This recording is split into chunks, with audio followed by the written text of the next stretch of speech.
Hi, welcome to the Starship Enterprise from the television show Star Trek: The Next Generation. Now, you might have seen me here before on the bridge as Lieutenant Geordi LaForge, the ship's navigator. But now, let me show you something I'll bet you haven't seen before. None of this ever appears in an episode of the show, but without it, there just wouldn't be a Star Trek: The Next Generation. Same is true of everything on TV. What you see on the screen just isn't the whole story. Now, here's a book about all the people, equipment, time, and energy it takes to make a TV show about an ordinary rabbit who becomes a superhero in The Bionic Bunny Show. For every character on The Bionic Bunny Show, there are many more doing their jobs behind the scenes. It's the same here on Star Trek: The Next Generation. Every week you see the captain, Geordi, and the rest of the Enterprise crew. Worf, Counselor Troy, Data, Commander Riker. Together, they keep the ship running at warp speed. But there's another group of people behind the scenes that you never get a chance to see. Until now. Take the light another 6 inches. Okay, that's good. Thank you.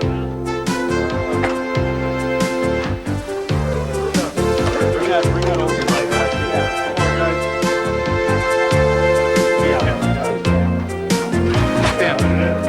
Too much of it. Now, from this up to this. Right on it, right?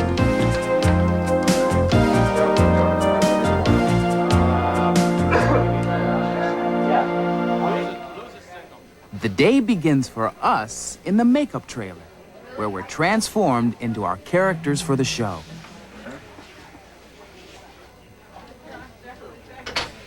Some of us change more than others. Turning an actor into a Klingon takes a bit of doing. In fact, it takes 2 hours every morning to transform my friend Michael into Lieutenant Worf, Chief of Security on the Enterprise.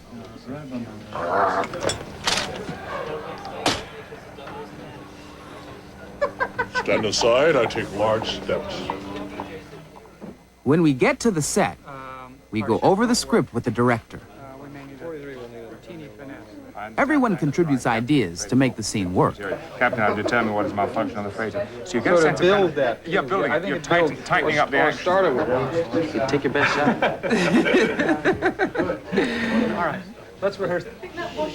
Quietly, rehearsing from the top. Action.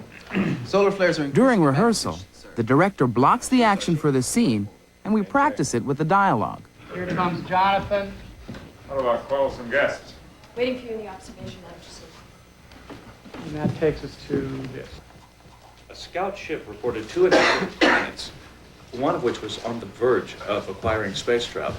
That in 2 centuries, neither civilization... Rehearsal is going well. I find it strange. So the director begins final preparations to shoot the scene.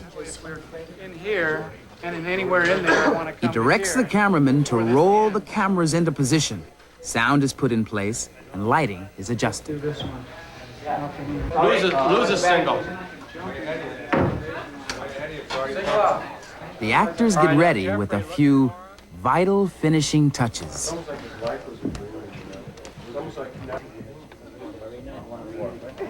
Daryl. All right, here we go. Places, please. They should still look wet. The crew has done a great job and everything is ready.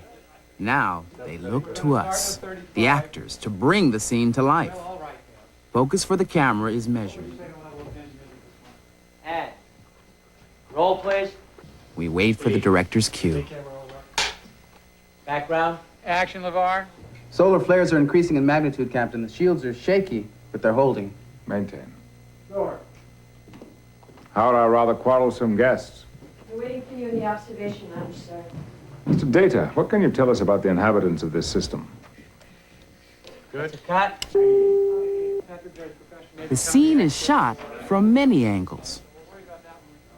Now the cameras are rolled into a new position and props are moved out of the way. we're ready to shoot the scene from a different point of view. Jonathan, take your position behind Brent for a second. Rolling, please. Background. And action. And here's what the cameraman sees through his lens. This is a master shot.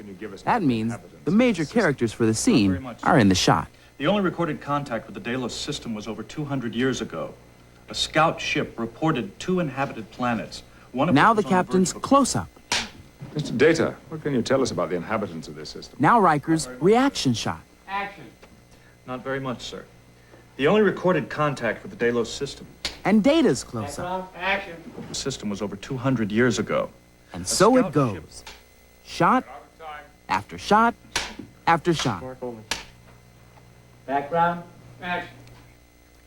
Close-ups, establishing shots, reaction shots, 2 shots, zooms, pans, wide-angle shots. How do you make a show out of all of this?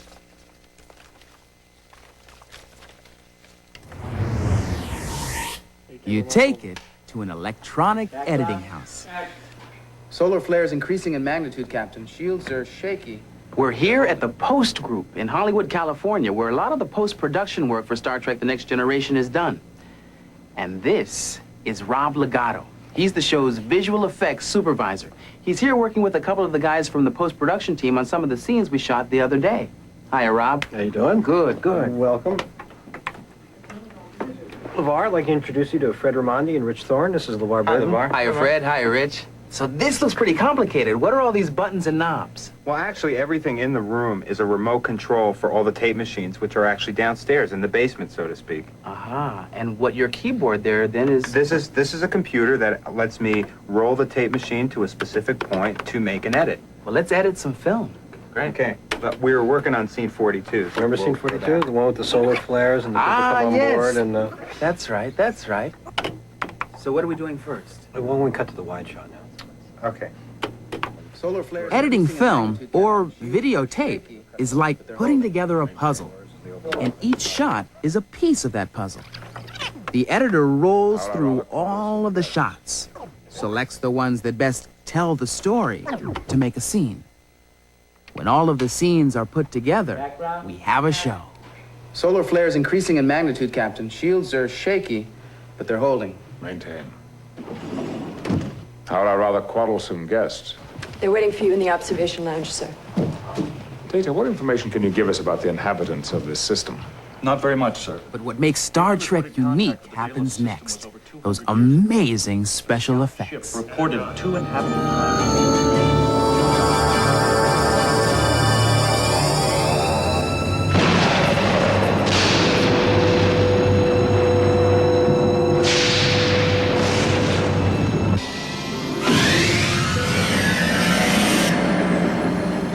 Captain, we're passing Warp 10.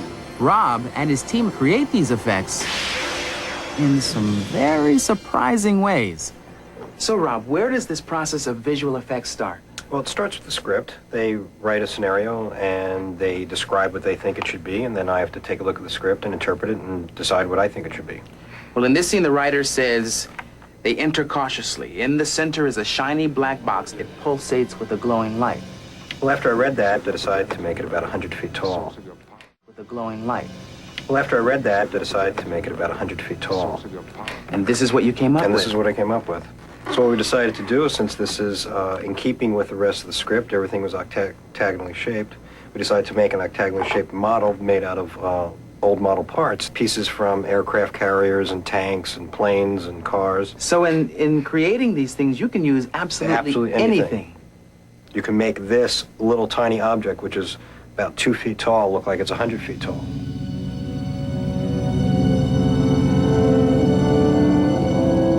Well, now, one of the effects that everybody loves in Star Trek is the transporter effect, beaming in and out. How do you do that?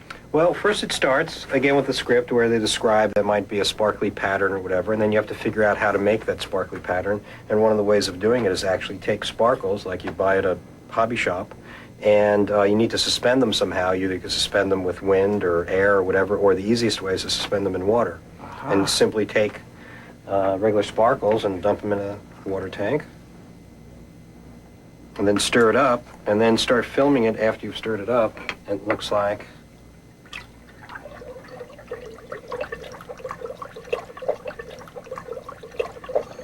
Look at that.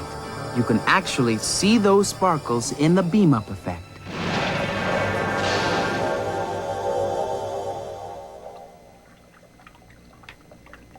Rob, that's amazing.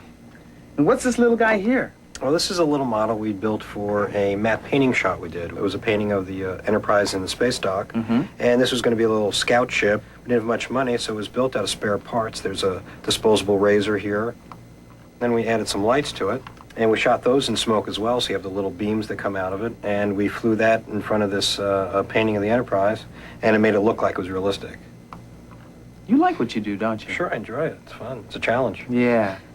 Well, I bet you're wondering where the real Enterprise is. Well, earlier today, Rob took me to Image G, where the Enterprise lives.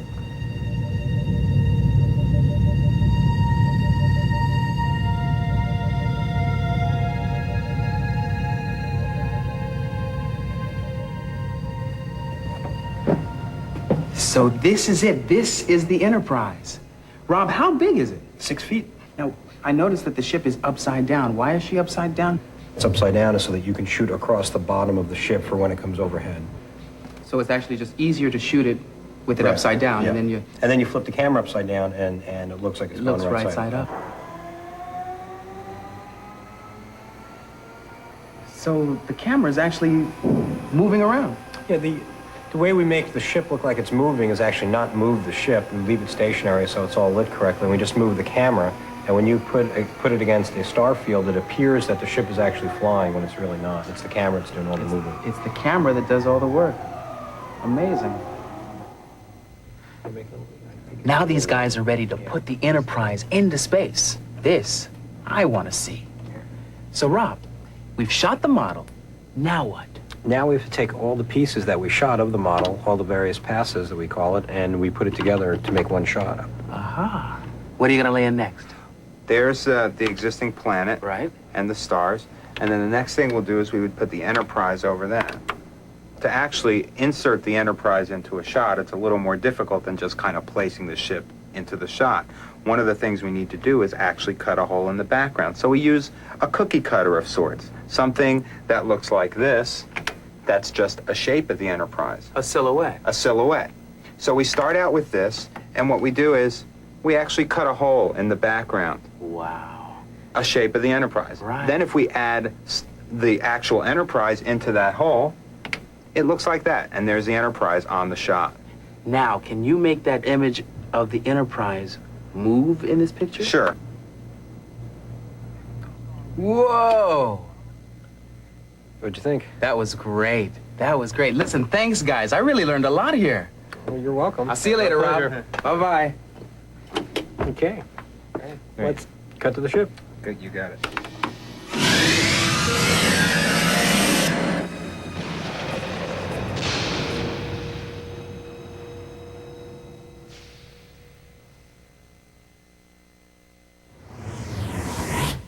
Walking along the miles of corridors that there are on this ship, you begin to understand the power that it takes to keep it running.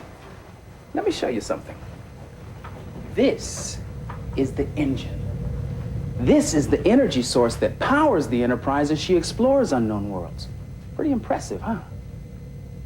You know, there's something else that can help you explore the universe. Books. They can take you literally anywhere. So if you like the Bionic Bunny show, then here are 3 that'll take you where you've never gone before. But you don't have to take my word for it. Wait! You know, things on the set don't always go, well, perfectly. Captain, the freighter's hold temperature is approaching critical. We're losing the freighter. We have to beam those people out there now or even sooner, or as soon as I can give the order. That's a cut. Captain Toujon, we're not able to attach the what's the names? Captain Toujon, we're not able to attach the tractor beams. Can we cut? Captain Toujon, we're not able to. Sorry, gentlemen. Okay, that's a cut. Do I get the assistant Oscar for that? You know, we have a lot of fun. And when we're finished, we've made a show we're really proud of. You can turn on your TV set and enjoy a story well told by the experts we've met today. Or you can be the expert by picking up a book.